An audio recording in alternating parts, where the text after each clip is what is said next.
Alright, pada seri kali ini saya akan berbagi kepada Anda semua bagaimana membangun sebuah sistem jaringan atau dengan istilah jaringan peer-to-peer yang dimana yang akan kita gunakan di sini adalah hanya dua komputer dan juga tentunya ada konfigurasi IP address dan juga kabel yang akan menghubungkan kedua komputer tersebut. Nah, jadi kita akan tahu ya bagaimana proses konfigurasi yang akan dilakukan antara komputer satu dan komputer yang lain. Nah, jadi kalau kita perhatikan aplikasi yang saya tampilkan saat ini, nah ini adalah aplikasi paket atau Cisco Packet Tracer. Nah, biasanya aplikasi Cisco ini akan digunakan sebagai simulasi. Nah, sebenarnya ada banyak hal yang bisa kita explore gitu ya. Ada banyak hal yang bisa kita pelajari di dalam aplikasi Cisco ini, yang dimana bukan hanya sekedar jaringan peer-to-peer yang bisa kita bangun atau yang bisa kita simulasikan, tetapi konsep jaringan atau ekosistem jaringan yang kalau dibilang skopnya besar gitu ya, atau cakupannya besar seperti jaringan LAN, WAN, MAN, dan lain sebagainya. Nah, tentunya ketika misalnya Anda ingin mensimulasikan atau ingin belajar, mempraktekkan di dalam aplikasi Cisco, maka yang perlu Anda ketahui, Anda harus paham, ya kan? Anda harus paham bagaimana konsep dasar jaringan itu sendiri. Nah, maka dengan itu, mari kita coba praktekkan untuk membangun sistem jaringan sederhana atau simulasikan jaringan sederhana di dalam aplikasi Cisco Packet Tracer ini. Nah, kalau kita perhatikan di dalam aplikasi Cisco ini, di sini di bagian bawah ini ada beberapa menu yang bisa kita pakai untuk melakukan simulasi jaringan tersebut. Nah, seperti ini ada network device, kemudian ada device, kemudian ada komponen, kemudian ada connection, dan lain sebagainya. Nah, nanti kita akan butuhkan, kita akan butuhkan sesuai dengan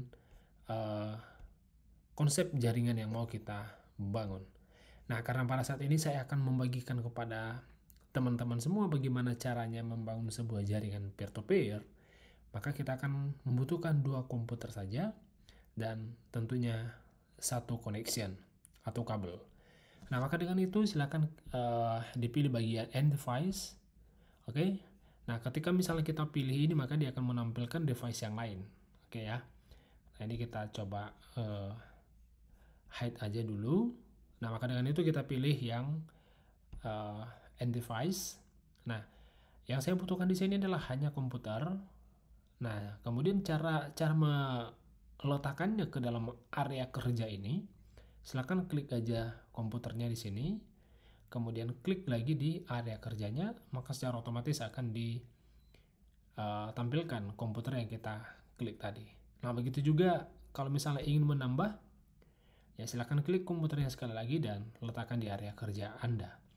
Nah, maka dengan itu ketika misalnya kita ingin merubah nama laptop ini, misalnya lab atau misalnya COM1 gitu ya, COM1 atau lain sebagainya, ya terserah mau diganti dengan nama apa, tapi saya rasa kita bisa pakai laptop 1 aja ya, namanya itu adalah laptop 1. Oke.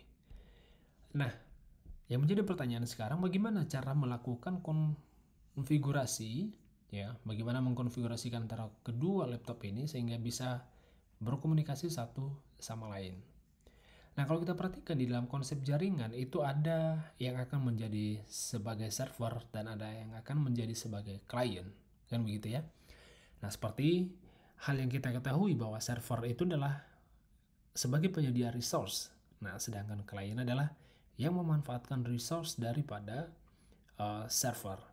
Nah, tapi pada konsep jaringan peer-to-peer ini, kedua komputer yang kita pakai ini atau kedua laptop yang kita pakai ini, dia akan bekerja menjadi dua fungsi. Dia bisa di sisi lain dia bisa menjadi server dan kemudian di sisi lain juga dia bisa menjadi klien, gitu ya. Nah, maka dengan itu kita akan coba konfigurasi dulu ya. Misalnya kita mau setting IP-nya, maka kita akan klik di bagian komputer ini, kemudian kita pergi ke tab desktop, kemudian IP configuration, kita pilih IP-nya atau kita entry IP-nya 192.168.0.1. Oke, untuk subnet masknya diklik aja bagian sini, maka secara otomatis akan ditampilkan. Alright, jadi begitu juga yang kita lakukan di komputer yang atau di laptop yang kedua. Ya, kita klik aja sekali ya di bagian laptop ini. Kemudian kita klik IP configuration, kemudian kita pilih 192.168, kemudian 0.2. Untuk subnet masknya juga sama, kita klik aja, secara otomatis akan ditampilkan. Alright, jadi pada tahap berikutnya kita akan hubungkan, karena kita tadi sudah setting IP-nya, gitu ya. Ini IP-nya adalah 1 dan ini adalah IP-nya 2. Nah, maka kita bisa konfigurasi atau kita koneksikan mereka dengan menggunakan connection. Kita klik ini, nah kemudian kita pilih yang crossover. Oke, yang ini ya, kita klik. Nah, ketika misalnya kita mau menghubungkan ini, maka hal yang kita lakukan adalah yang pertama kita harus klik di komputer ini yang mau kita hubungkan yang pertama, kemudian kita pilih yang fast ethernet, kita klik. Nah, kemudian kita mau hubungkan kemana? Nah, kita akan hubungkan kemari, ya kan? Oke, kita klik juga di sini dan kita klik ethernet. Nah, sebenarnya ini sudah terhubung, gitu ya. Sebenarnya ini sudah terhubung. Nah, sekarang kita coba ping, gitu ya. Kita coba cek apakah kedua komputer ini sudah terhubung dengan baik atau benar. Nah, maka dengan itu kita coba ping IP daripada laptop 1. Nah, caranya kita klik dulu ini komputer atau laptop 2-nya, kemudian kita pilih command prompt. Nah, kemudian di bagian ini kita akan masukkan IP daripada laptop 1, 192.168.0.1. Seharusnya kalau dia replay, dia akan menampilkan hasil hasil konfigurasinya. Kita coba ping 192.168.0.1. Oke, nah ini ada replaynya. Artinya ketika misalnya memunculkan replay seperti ini, koneksi yang kita lakukan tadi sudah benar. Alright, jadi kita lanjut untuk ping yang dari komputer 2. Nah, kita pergi kemari, kita coba command prompt, kemudian ping 192.168.0.2. Alright, nah jadi pada command prompt yang kita buka, kalau kita perhatikan di sini, tadi pertama kita ping IP dari laptop 1, ya kan? Dan berhasil ada replaynya. Dan begitu juga ketika misalnya kita ping daripada IP laptop yang kedua juga menampilkan sebuah replay.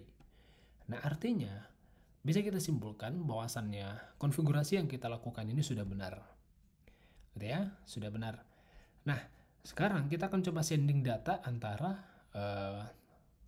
atau dari laptop 1 ke laptop 2. Bagaimana caranya? Nah, kita akan gunakan dulu yang namanya add simple PDU, ya, atau sebuah pesan seperti ini ya, gambar pesan. Nah, supaya kita bisa melakukan atau melihat proses transfer data atau pengiriman data, maka kita bisa klik ke sini komputernya, kemudian kita arahkan ke laptop yang kedua juga. Alright. Nah, ketika misalnya kita sudah melakukan ini, maka sebenarnya, ya kan? Sebenarnya ini sudah bisa melakukan sending data. Tapi bagaimana kita bisa melihat proses tersebut? Maka kita harus mengakses menu simulasi, ya kan? Nah, simulasi itu ada di bagian bawah seperti ini, ya kan? Nah, kalaupun misalnya kita lihat statusnya di bagian bawah ini sebenarnya udah sukses nih. Nah, tapi kita coba lihat saja bagaimana sebenarnya proses yang terjadi, kan begitu ya. Nah, kita simulasi, ya kan? Kita klik simulasi ini, kemudian kita klik play. Alright, kalau kalian perhatikan, ada sebuah animasi message yang dikirim dari laptop satu ke laptop yang kedua. Nah, ketika misalnya data telah dikirim kembali dan kemudian muncul pesan checklist, artinya semua konfigurasi sudah benar dan data sudah bisa kita kirimkan antara laptop yang satu dengan laptop yang lain. Alright, jadi saya rasa untuk penjelasan jaringan daripada topologi peer-to-peer ini kita tutup sampai di sini aja. Ya, saya rasa nanti kita akan lebih belajar lagi atau kita explore lagi terkait dengan pengembangan atau membuat simulasi jaringan yang lebih luas lagi. Oke, saya rasa itu aja. Saya Pronimox, saya mengundurkan diri.